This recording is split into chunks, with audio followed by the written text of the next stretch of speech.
pessoal, como vocês estão? Estamos de volta para trabalhar um pouquinho mais sobre essas questões da alimentação, dos hábitos de vida saudável.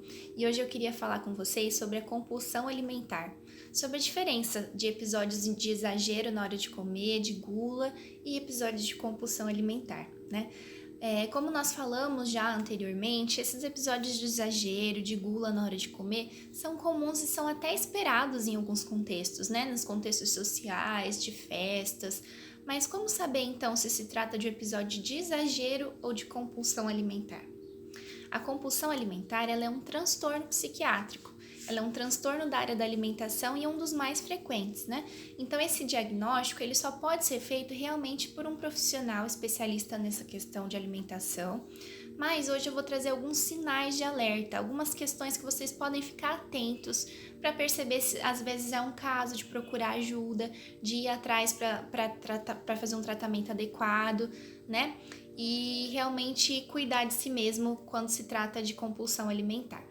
Bom, então quais são esses sinais que ajudam a diferenciar um episódio de exagero de um episódio de compulsão alimentar? A compulsão alimentar, por definição, ela é uma situação em que a pessoa ingere uma quantidade exagerada de alimentos num período curto de tempo, né, de até 2 horas, que geralmente é o considerado, e essa quantidade ela é exagerada porque seria um tanto de comida que uma pessoa normalmente não conseguiria ingerir sozinha, né? E aí, por conta desse exagero, tem a questão do efeito físico que o exagero traz. Então, mal-estar, sensação de dor no estômago, diarreia, náusea. E também esses episódios são acompanhados do sentimento de descontrole. Então, a pessoa se sente descontrolada quando ela tá comendo. E por conta desse descontrole, ela não mastiga bem a comida, ela mal sente o gosto do alimento.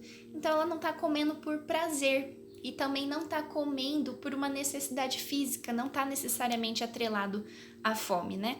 Existem alguns casos, né, alguns relatos de compulsão alimentar que a pessoa come tudo que tem na geladeira e até no congelador, come comida congelada, né? Então, para ficar claro, essa questão de não estar relacionada nem ao prazer de comer, nem à necessidade física de comer, mas a saciação de uma questão emocional, né? Tem essa questão da relação das emoções com a compulsão alimentar. Os episódios de compulsão alimentar, eles são acompanhados de vários sentimentos negativos, né? Então, culpa, frustração, autodepreciação, vergonha, a vergonha está muito presente, né? E por conta desse sentimento de vergonha, uma coisa que pode vir a acontecer e que é muito comum é dos episódios de compulsão alimentar acontecerem quando a pessoa está sozinha, né? Justamente para não ter que lidar com a questão de ter outra pessoa vendo aquilo que está acontecendo com ela, né? Então, todos esses sentimentos de culpa, de fracasso até, né, de autodepreciação acompanham os episódios de compulsão alimentar. Além disso, a compulsão alimentar está muito associada ao ganho de peso e acaba sendo uma porta de entrada também para várias outras doenças que estão associadas ao ganho de peso, à obesidade, né? Que podem ser a diabetes, a hipertensão, né? Alguns problemas cardiovasculares, inclusive até câncer, né? Então, também é um sinal da compulsão alimentar quando esse ganho de peso começa a acontecer de uma forma exagerada. Então, esses são os sinais da compulsão alimentar que eu gostaria de compartilhar com vocês hoje. Fique atento, se você percebeu esses sinais em você, procure ajuda especializada. O tratamento da compulsão alimentar, ela acontece com uma equipe multiprofissional. Então vai ter médico, vai ter psicólogo, vai ter nutricionista, pessoas que vão te ajudar a identificar os gatilhos. Quais são os gatilhos que te levam a ter episódios compulsivos, né? E também é importante destacar que depois de um episódio de compulsão alimentar é muito provável que por conta da culpa a pessoa se dirija às dietas para tentar reparar aquela situação, né? Então ela começa a buscar as dietas restritivas como uma forma de reparação daquilo tudo que ela comeu antes, né?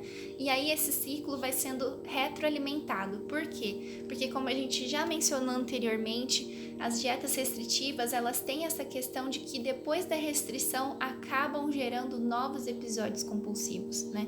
Então a pessoa tem um episódio compulsivo, a culpa leva ela a ter até uma dieta restritiva, a dieta restritiva leva a episódios compulsivos e aí sucessivamente isso vai acontecendo. Então, não procure fazer dietas por conta própria, procure ajuda de profissionais capacitados que possam te orientar, que vão te ajudar não a ter uma dieta que às vezes pode até fazer mal para você, mas uma alimentação saudável, uma alimentação baseada naquilo que o seu corpo precisa e que a sua mente também precisa, porque a alimentação também é um ato emocional e também é um ato social, né?